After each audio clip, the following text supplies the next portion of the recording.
There was once a king who was very powerful. He had great influence over the wild beasts and animals. Now the tortoise was looked upon as the wisest of all beasts and men. This king had a son named Filmo. Filmo is of marriageable age, but has refused to marry. The king gathered lots of beautiful ladies, but Filmo refused them all. The king then forced Filmo to marry a beautiful bride he picked for him, but Filmo didn't like her. The bride tried all she could to please the prince, but he never looked her way. The king got angry and decided that should there be any other lady more beautiful than the prince's bride, she should be killed in order to appease the bride over the fact her husband despised her. Now about this time the tortoise and his wife had a daughter who was very beautiful. She was 15 years of age. The mother thought it was not safe to keep such a fine child, as the prince might fall in love with her, so she told her husband that her daughter ought to be banished from the village as far as possible. The tortoise, however, was unwilling, and hid her until she was 19 years old. One day, when both the tortoise and his wife were away on their farm, the king's son happened to be hunting near their house, and saw a bird perched on the top of the fence round the house. The bird was watching the little girl, and was so entranced with her beauty that he did not notice the prince coming. The prince shot the bird with his bow and arrow, and it dropped inside the fence, so the prince sent his servant to gather it. While the servant was looking for the bird, he came across the little girl, and was so struck with her form, that he immediately returned to his master and told him what he had seen. The prince then broke down the fence and found the girl, and fell in love with her at once.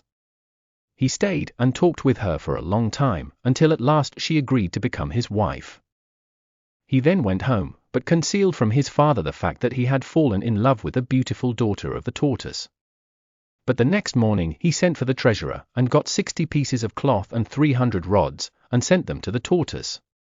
Then in the early afternoon he went down to the tortoise's house, and told him that he wished to marry his daughter. The tortoise saw at once that what he had dreaded had come to pass, and that his life was in danger, so he told the prince that if the king knew, he would kill not only himself, the tortoise, but also his wife and daughter. The prince replied that he would be killed himself before he allowed the tortoise and his wife and daughter to be killed. Eventually, after much argument, the tortoise consented, and agreed to hand his daughter to the prince as his wife. Then the prince went home and told his mother what he had done.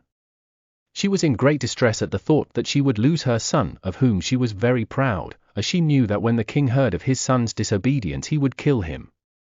However, the queen, although she knew how angry her husband would be, wanted her son to marry the girl he had fallen in love with, so she went to the tortoise and gave him some money and gift items as further dowry on her son's behalf, in order that the tortoise should not give his daughter to another man. For the next 5 years the prince was constantly with the tortoise's daughter, whose name was Bethel, and when she was about to be put in the fatting house, the prince told his father that he was going to take Bethel as his wife. On hearing this the king was very angry, and sent word all round his kingdom that all people should come on a certain day to the marketplace to hear what has happened. When the appointed day arrived the marketplace was quite full of people, and the stones belonging to the king and queen were placed in the middle of the marketplace. When the king and queen arrived, all the people stood up and greeted them, and they then sat down on their stones. The king then told his attendants to bring the girl Bethel before him. When she arrived the king was quite astonished at her beauty. He then told the people that he had sent for them to tell them that he was angry with his son for disobeying him and taking Bethel as his wife without his knowledge, but that now he had seen her himself he had to acknowledge that she was very beautiful, and that his son had made a good choice. He would therefore forgive his son. When the people saw the girl they agreed that she was very fine and quite worthy of being the prince's wife, and begged the king to cancel the law he had made altogether, and the king agreed, and as the law had been made under their tradition, he sent for 8 elders, and told them that the order was cancelled throughout his kingdom, and that for the future no one would be killed who had a daughter more beautiful than the prince's wife, and gave the elders drinks and money to remove the law. He then sent them away. Then he declared that the tortoise's daughter, Bethel, should marry his son, and he made them marry the same day. A great feast was then given which lasted for 50 days, and the king killed 5 cows and gave all the people plenty of food and drinks, and placed a large number of pots of wine in the street. Meanwhile, the king released the first bride of the prince to go and marry whosoever she falls in love with. He also gave her plots of land and lots of money as compensation for staying with a husband who didn't love her no matter how hard she tried.